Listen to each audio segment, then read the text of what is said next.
우리가 흔히 생각하는 그 마술의 기원은 이집트이라고 합니다. 아직 논쟁의 여지가 있지만은 기원전 2600년경의 경으로 추정되는 고대 이집트의 그 무덤에서 컵과 공의 그 트릭을 나타내는 그런 상형 문자가 그려져 있다고 합니다. 실제 기록에 나타난 인류 역사상 최초의 마술사는 기원전 1700년경에 그 고대 이집트 파피루스에 나타나는 그 데디라는 마술사입니다. 이 파피루스를 해독한 결과 그는 피라미드를 건설하는 인부였다고 하는데, 그는 닭이나 비둘기를 사라졌다가 다시 나타나게 하는 그런 마술도 부리고, 또 그리고 밀랍으로 만든 악어를 진짜 악어로 또 나타내게 하고, 그리고 샘 웅덩이 바닥에 보석을 넣고 난 이후에는 주문을 외고 난 후에 그 물이 갈라지면서 그 보석을 꺼내는 그런 또 마술도 부렸다고 합니다. 또한 펠리칸이나 소의 머리를 잘랐다가 다시 그 머리가 생기게 하는 마술도 행했다는 것이죠. 오늘날의 마술과 비교해서 크게 다르지 않습니다. 그렇지 않습니까? 뉴욕의 그 자유의 여신상을 사라지게 한 데이빗 카퍼필더와 별반 차이가 없는 것 같습니다. 그러나 오늘날 여러 가지 첨단 그 장비를 이용한 그 마술과 비교해 볼 때는 그들의 마술이 오히려 더 현란한 마술이지 않나 생각됩니다. 당시 이런 마술사는 주로 신전 공사관에게 그 소속되어서 신전 공사가 완공되면은 그들이 그 마술을 많은 사람들 앞에서 행했다는 것이죠. 그리고 이 행사에 참가한 많은 사람들은 그 마술사가 정말 기적을 일으키는 그런 완전한 신과 같은 그런 존재로 여겼다는 것입니다. 왜냐하면 그들은 마술의 원리를 전혀 이해하지 못했기 때문입니다. 그래서 애굽 왕 아멘호텝 2세는 자기가 직접 마술도 행했다는 그런 기록이 있습니다. 특이한 것은 고대 다른 지역에서는 이러한 마술이 주술적인 그런 모습으로 또 사용됐지만은 이 고대 이집트에서는 엔터테인먼트, 즉 여흥을 위한 그런 도구로 쓰였다는 것입니다. 세월이 흘러서 그리스 로마 시대에도 이 마술이 성행합니다.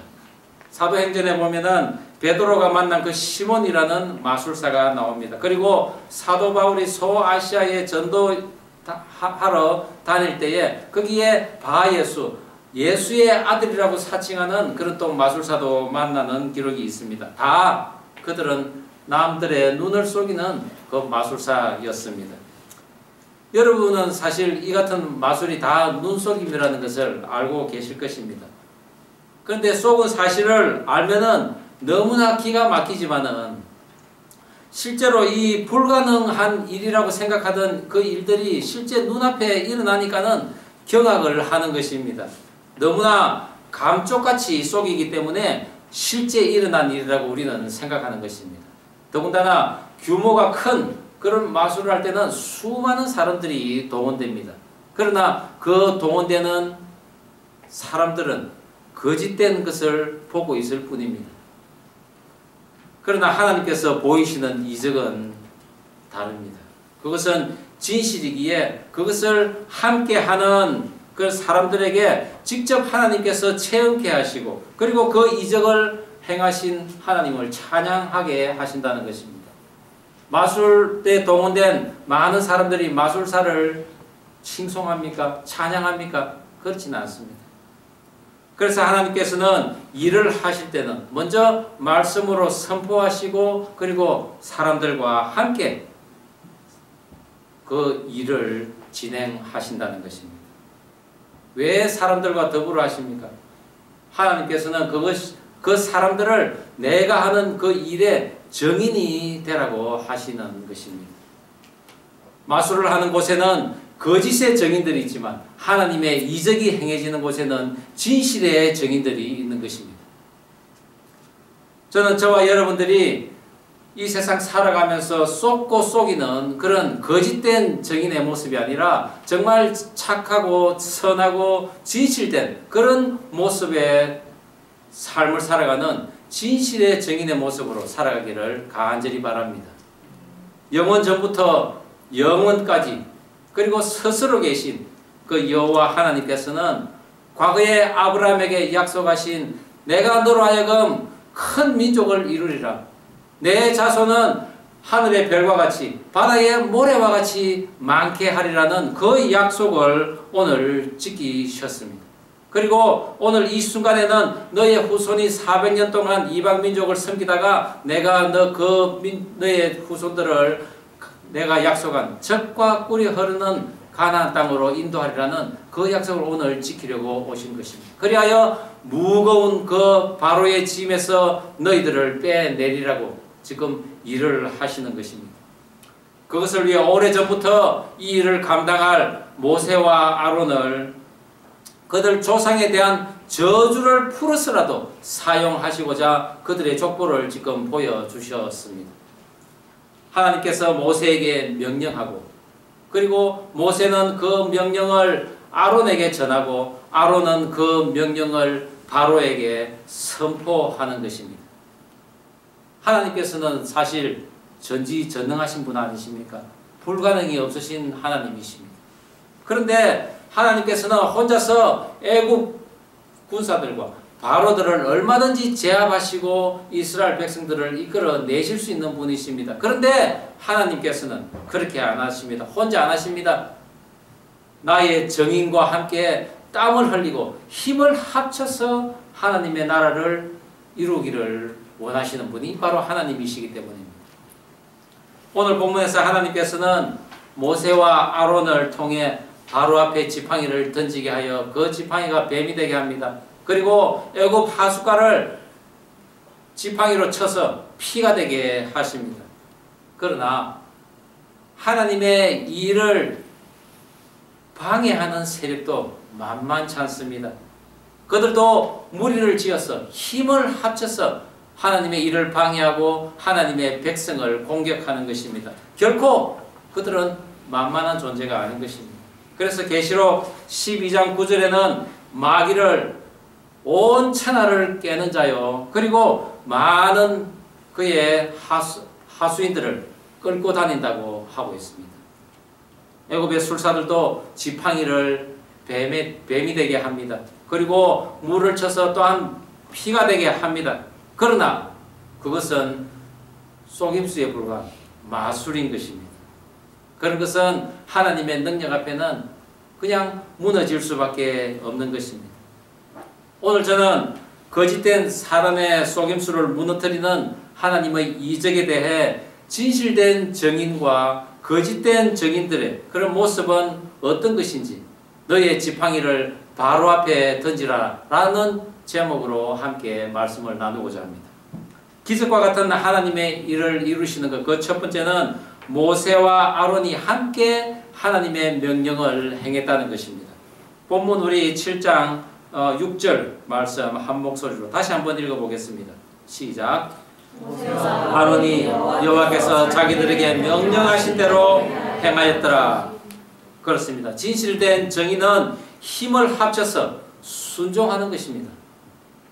하나님께서는 내 백성을 보내라고 바로에게 전했지만은 자신이 신과 같은 존재로 여기고 있는 바로는 그 말을 듣지 않습니다. 통하지 않습니다. 이제는 하나님께서 직접 그에게 보일 때가 되신 것입니다. 하나님께서는 본문 4절과 5절에서 내가 내 손으로 내 백성, 내 군대라고 계속 강조를 하고 있습니다. 이 출애굽이 하나님의 절대적 주권 영역 안에 있다는 것을 강조하고 있는 것입니다. 그러시면서 모세를 바로 앞에서 하나님이 되게 하십니다. 그리고 아론은 하나님의 입이 되게 하십니다. 막상 일을 하실 때는 당신 혼자 하시는 것이 아니라 하나님의 백성, 그 하나님의 정인들과 함께 하시고자 하는 것입니다. 하나님께서는 언제나 말씀을 선포한 후에 그리고 사람을 통해서 하신다는 것을 믿으시기 바랍니다. 그것은 우리가 일을 할 때 내가 아닌 하나님께서 하셨다는 것을 우리가 인정해야 합니다. 그리고 그 하나님을 찬양케 하기 위함인 것입니다. 그러기에 그 일이 이성적으로 불가능하다고 보여도 우리는 순종해야 하는 것입니다. 왜 그렇습니까? 하나님의 일은 반드시 이루어지기 때문입니다. 그리고 우리는 그 하나님께서 반드시 행하신 그 일의 증인이 되어야 하는 것입니다. 그래서 베드로도 예수님을 그 주님의 증인이라고 이야기했습니다. 우리 사도행전 10장 38절에서 41절 말씀이 있습니다. 베드로가 과연 예수님의 어떤 증인이 되는가를 우리가 다시 한번 한 목소리를 우리가 한번 읽어볼까요? 하나님이 시작. 하나님이 나사렛 예수에게 성령과 능력을 기름부터 하셨음에 그가 두루 다니시며 선한 일을 행하시고 마귀에 눌린 모든 사람을 고치셨으니 이는 하나님이 함께 하셨음이라. 우리는 유대인의 땅과 예루살렘에서 그가 행하신 모든 일의 증인이라.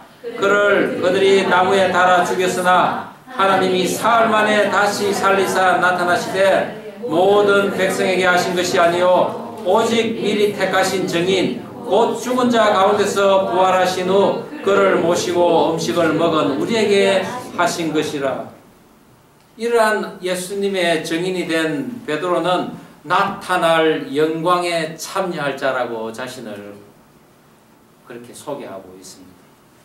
예수님과 함께 다니면서 그분이 하신 모든 이적과 장사된 지 사흘 만에 부활하신 그것을 눈으로 보고 손으로 만져본 이 제자들이 순교를 당하면서까지 그 주님의 부활을 증거한 그것이 바로 오늘 모세와 아론도 전능하신 그 하나님의 능력을 증거하는 그런 증인으로서 일을 감당하고 있는 것입니다. 그런데 오늘 성경에서 모세와 아론에 대해서 잠깐 설명을 합니다. 모세는 80세였고 아론은 83세라고 적혀 있습니다. 무엇을 의미하겠습니까? 학자들에 의하면은 당시 이집트인들의 평균 수명은 35세에서 40세에 불과하다고 합니다. 그것은 발굴된 그 미이라들을 검사해보니 대부분이 그런 나이였다는 것이죠. 모세와 아론이 80세, 83세라는 것은 이미 그들이 생각하기로는 이미 죽었을 나이라는 것입니다. 더군다나 사회적으로는 노예와 같은 히브리인이요, 도망자요, 살인자요, 그런 가운데서 다시 40년 만에 나타난 그런 늙어버린 약자에 불과한 사람이 바로 모세와 아론이라는 것입니다.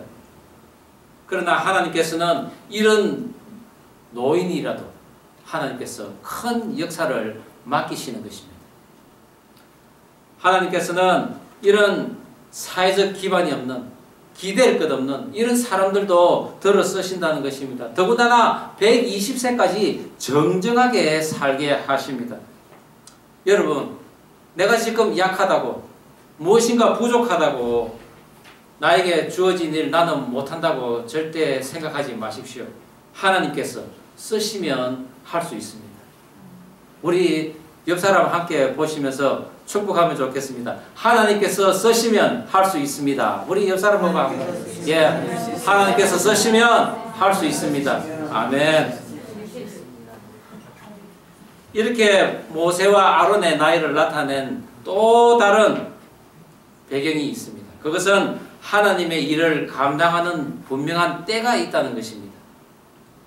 하나님의 진실된 정의는 나이가 많고 적음이 문제가 아닙니다. 힘이 강하고 약함이 문제가 아닙니다.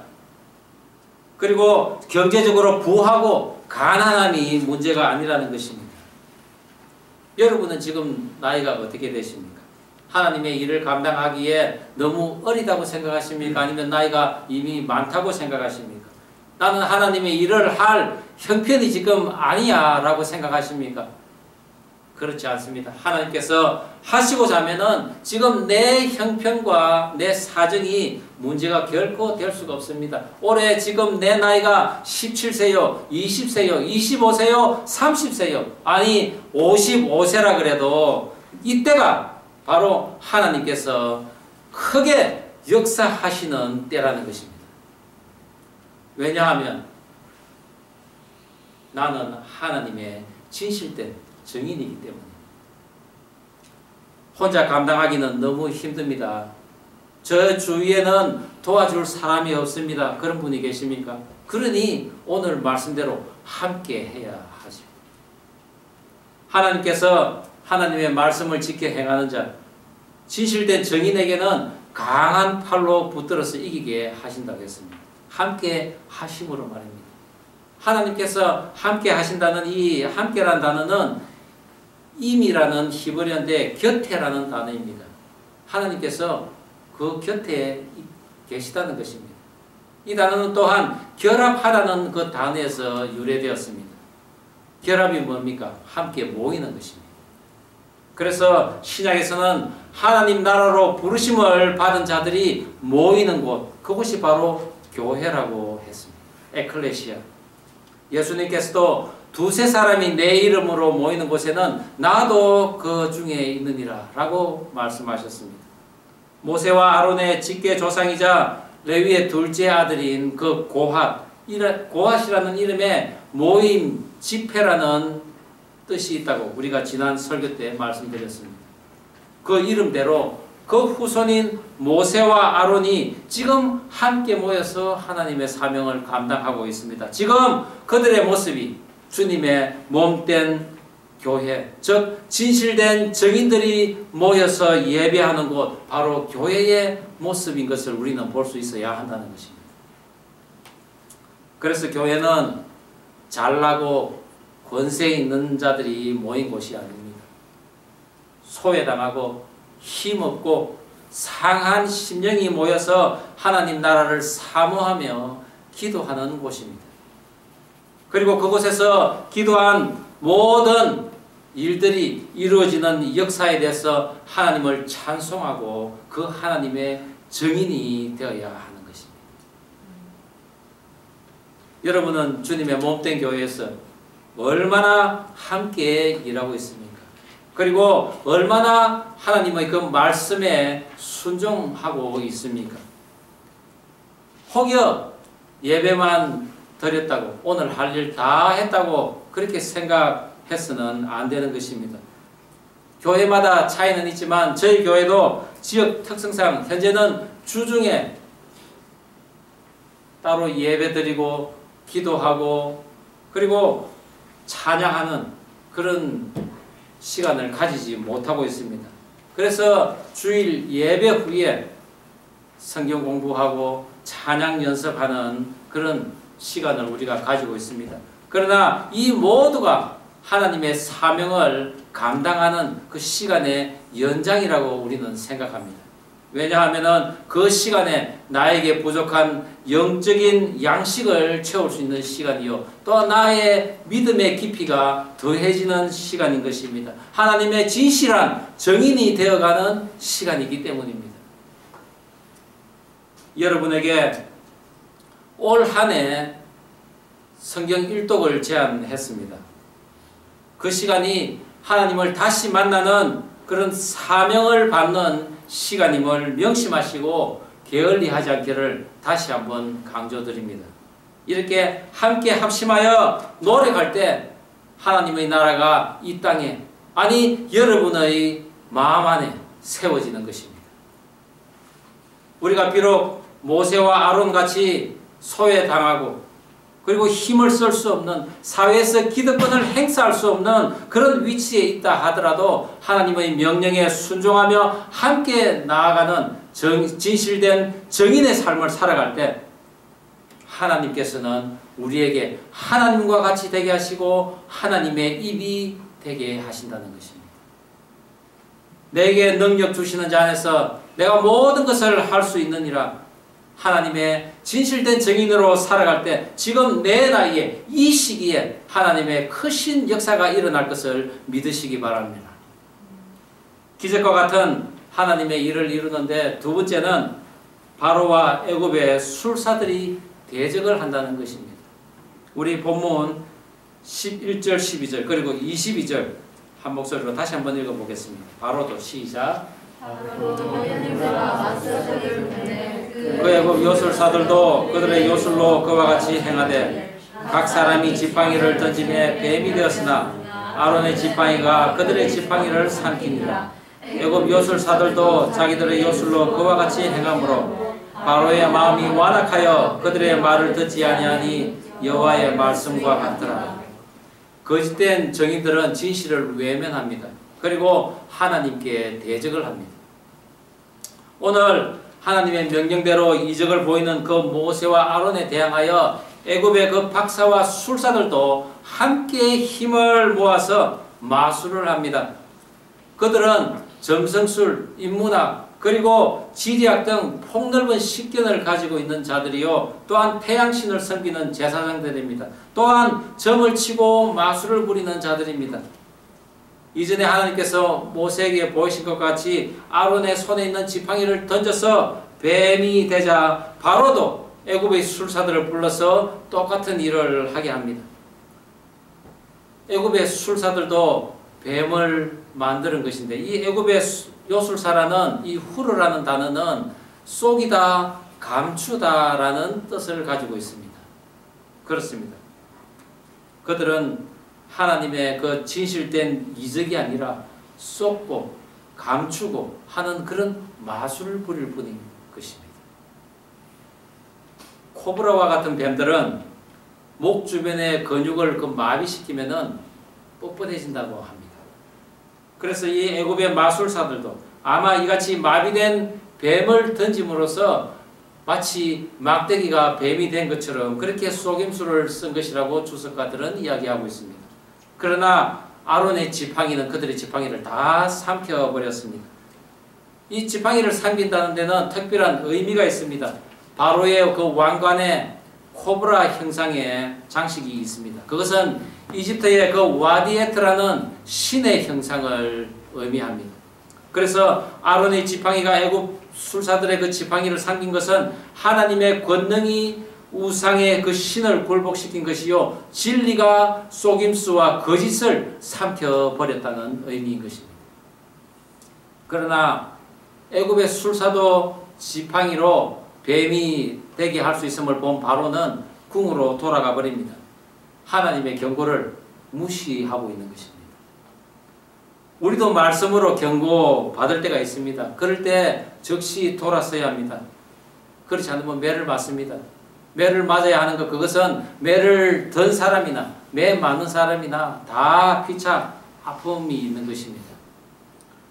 이제는 정말 거짓된 정인들에게 피부에 와닿는 어떤 경고가 반드시 필요한 때입니다. 그래서 하나님께서는 그들의 생명의 젖줄인 나일강을 피로 변하게 하십니다.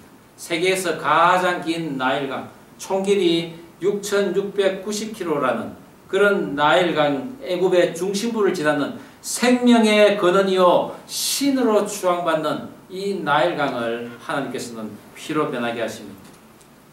그곳에는 애굽의 주식인 물고기가 풍부하고 곡식이 다 이곳에서 생산되는 식량 창고와도 같은 곳입니다. 그런데 만약 그 강에 물이 더러워지고 고기가 다 죽어버린다면 그들에게는 그야말로 국가적 재앙과도 다를 바가 없는 것입니다. 그런데 그 같은 재앙이 지금 애굽에서 벌어집니다. 아침에 바로가 강가로 나옵니다. 고대 애굽의 그 파피루스에 보면은 나일강 숭배 의식에 제사장들이 부르는 그런 노래 가사가 적혀 있다고 하는데, 오늘 이 아침에 바로가 나온 것은 아마도 신들에게 아침 제사를 드리러 나오지 않았나 생각됩니다. 지금 어디에서 온 자들인지도 모르겠지만은 지팡이를 던져 뱀이 되게 하고, 그리고 자기 요술사들의 그 지팡이를 다 먹어버린, 자기가 생각해보니 너무나도 불길해 보이는 그 일들이 지금 자신에게 일어난 것입니다. 그것을 위해서 지금 자신의 신을 찾은 것입니다. 그런데 하나님께서는 그것을 미리 아시고 모세에게 내일 아침 바로에게 나가라고 그렇게 말씀하십니다. 바로 앞에서 모세는 아론에게 또한 명령을 합니다. 아론이 그 지팡이를 들고 애굽 강물을 치자 그것이 피로 변하는 것입니다. 신과 같은 강물이 피로 변한 것입니다. 제사를 드리던 그 바로의 눈앞에 엄청난 광경이 지금 벌어집니다. 애굽 백성들에게는 신이 준 황금 어장, 아니 신으로 숭배하는 그런 강인데 그것이 그 신이 자신의 눈앞에서 지금 피로 변해버린 것입니다. 식량인 고기가 다 죽고 악취가 나면서 물을 마실 수도 없는 상황이 되어버린 것입니다. 그러나 이 엄청난 재앙에도 불구하고 바로는 짐짓태연한 척하며 다시 궁으로 들어갑니다. 그러나 그 들어가기 전에 그도 명령을 하죠. 애굽의 술사들에게 너희들도 이같이 하라고 합니다. 그러나 이집트의 그 젖줄과도 같은 나일강은 그 당시에도 관계수로가 발달했습니다. 그래서 인공 수로를 만든 그곳에 술사들도 또한 그 물을 피가 되게 합니다. 그런데 많은 학자들은 애굽 강이 범람할 때 붉은 황토빛으로 그 물이 다 변하고 그리고 박테리아로 인해 적조 현상이 일어나면 물이 붉어지는 현상이 있기에 술사들도 그것을 이용해서 그렇게 붉게 만들었을 것이라고 추정합니다. 눈속임이었습니다. 애굽의 술사들이 저마다 마술을 행하며 또한 그 물을 피빛으로 변하게 하자 바로는 그렇게 생각했습니다. 별것 아니구만. 우리도 할 수 있잖아. 그렇게 생각하고 궁으로 돌아간 것은 아닐까요? 당장 먹을 물은 있습니다. 식량도 있습니다. 걱정이 되지 않습니다. 다만 지금 조금 불편할 뿐입니다. 그러나 거짓된 정인들은 결국 하나님의 그 권능 앞에 힘없이 무릎 꿇을 뿐입니다. 왜냐하면 애굽 온 백성들은 온 강가에서 땅을 파고 먹는 물을 찾기 시작하는 것입니다. 혹여 저와 여러분들이 살아가면서 진실을 외면한 그런 거짓된 정언자들의 모습으로서 살아가진 않는지 이 시간 살펴보기를 원합니다. 말씀은 늘 읽으면서도 내 삶과는 전혀 상관없는 삶을 살고 있습니다. 내 삶에 하나님의 말씀의 능력이 도무지 나타나지 않습니다. 알고 보면은 내가 고쳐야 할 것이고 결국은 나에게 도움이 될 그런 지적인데도 그저 나를 무시하고 또한 나를 책망하는 것 같고 괜한 터집 잡는 것이라고 생각됩니다. 그러다 보니 속에서는 알 수 없는 분노가 일어나고 그러다 보니 본질을 회피하고 그리고 외면하는 그런 모습으로 살아가고 있지는 않는지, 만약 그런 모습으로 우리가 살아간다면 우리는 거짓된 정언자의 모습으로 살아가는 것입니다. 만이 하나 그런 모습이 나에게 있다면 돌이키기를 바랍니다. 말씀대로 살아가는 것이 비록 힘들고 어떤 상처가 내게 남겠지만은 결국은 승리하는 삶인 것을 우리는 믿어야 할 것입니다. 나일강에는 여러 신들이 관련되어 있습니다. 나일의 수호신인 크눔, 그리고 나일의 악령이며 다산의 신인 하피, 그리고 지하세계의 신인 오리시스, 그리고 물고기를 보호하고 있는 하토르 또한 이시스 신, 하나님의 권능으로 이 모든 거짓된 신들이 피로 물들여진 채 쓰러져 버렸던 것입니다. 예수님께서 공생애를 시작하시면서 처음 보이신 이적이 가나안 잔치에서 물을 포도주로 만든 사건이었습니다. 더러워진 손을 씻기 위한 정결례의 물이었지만은 예수님께서는 그것을 우리의 죄를 씻는 곧 십자가에서 흘리실 그 보혈의 피를 의미하는 포도주로 바꾸신 것입니다. 그리고 극상품의 포도주인 그 예수 그리스도의 피를 마시는 자는 구원을 얻으리라는 그 표징이 바로 가나안 포도주 사건이었습니다. 오늘 하나님이 보이신 이 나일강이 피가 되는 것은 하나님을 대적하는 자에게는 즉 거짓된 증인들에게는 죽음을 의미하는 것이지만 하나님의 백성 진실된 증인들에게는 승리 곧 죽음의 권세를 이기신 예수 그리스도의 보혈의 피를 의미하는 것입니다. 하나님께서는 기적과 같은 일을 행하시는데 결코 혼자 하지 않으시고 진실된 증인들과 함께 땀을 흘리며 하십니다. 그러나 거짓된 증인들은 진실을 외면하고 힘을 내어 하나님을 대적합니다. 그러나 그 가운데서도 하나님께서는 한 영혼이라도 잃어버리지 않고 돌아오기를 기다리고 계신다는 것입니다. 오늘 본문 마지막 절에 여호와께서 나일강을 치신 후 이래가 지나니라 라고 끝을 맺고 있습니다. 비록 재앙의 시작으로 나일강을 치셨지만 그래도 깨달은 자는 깨닫고 돌아오기를 기다린 시간이 바로 그 7일이라는 것입니다. 성경에서는 7이라는 숫자는 완성의 숫자입니다. 하나님께서 천지를 6일 동안 창조하신 후에 마지막 제 7일째 안식을 함으로써 그 창조 사역을 완성하신 것처럼 내가 이 나일강을 피로 변하게 했는데 이제 7일 동안 하나님께서 그것을 기다리신 것은 너희들이 이 피로 변한 나일강을 보라는 것입니다.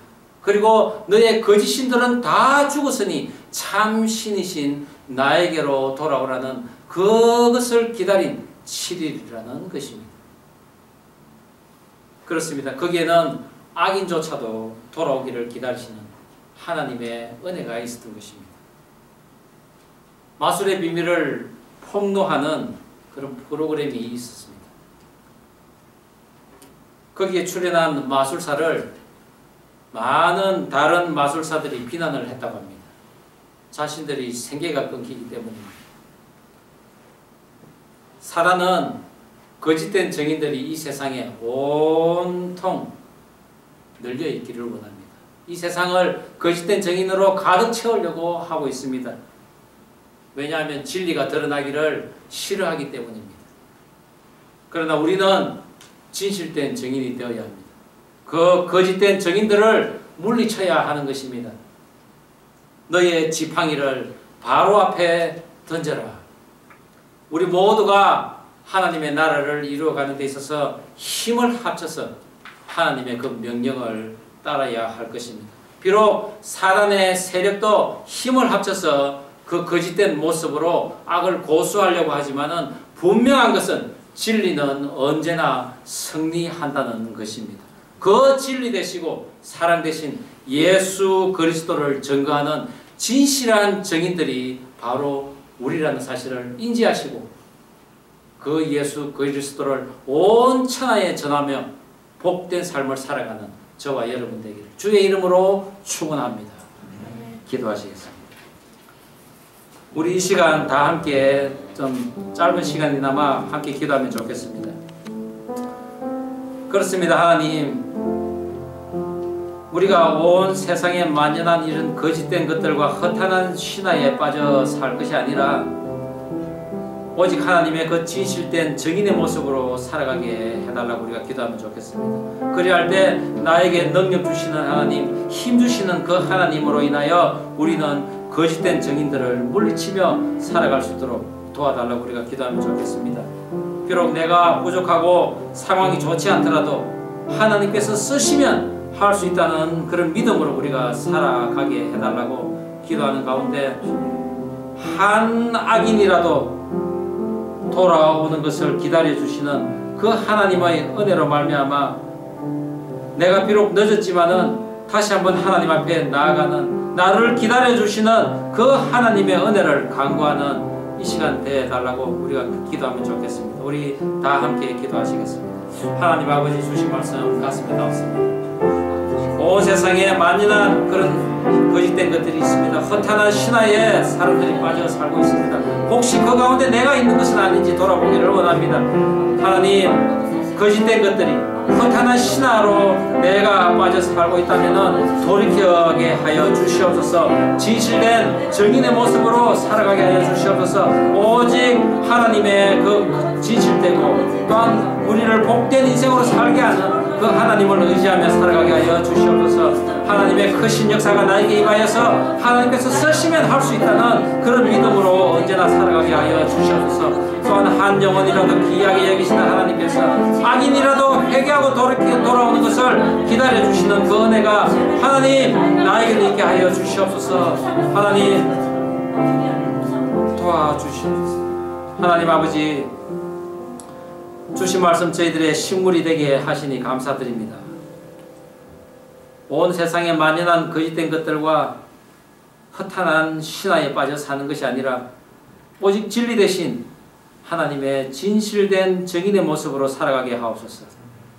우리가 주님을 증거할 때 주님 주시는 능력과 힘이 나타나게 하시고 우리를 대적하는 거짓된 정인들을 물리치게 하옵소서. 비록 내가 부족하고 상황이 좋지 않더라도 하나님께서 쓰시면 할 수 있다는 믿음으로 살게 하시고 지금 이때에 하나님의 크신 역사가 나에게 일어나게 하옵소서. 한 영혼이라도 귀하게 여기시는 하나님께서는 악인이라도 회개하고 돌이키는 것을 기다려주시는 은혜가 있는 분이시라는 것을 우리가 믿게 하시고 그분의 진실된 증인이 되어 천국 복음을 전하는 우리 모두가 되게 하옵소서. 감사드리오며 예수님 이름으로 기도드립니다. 아멘.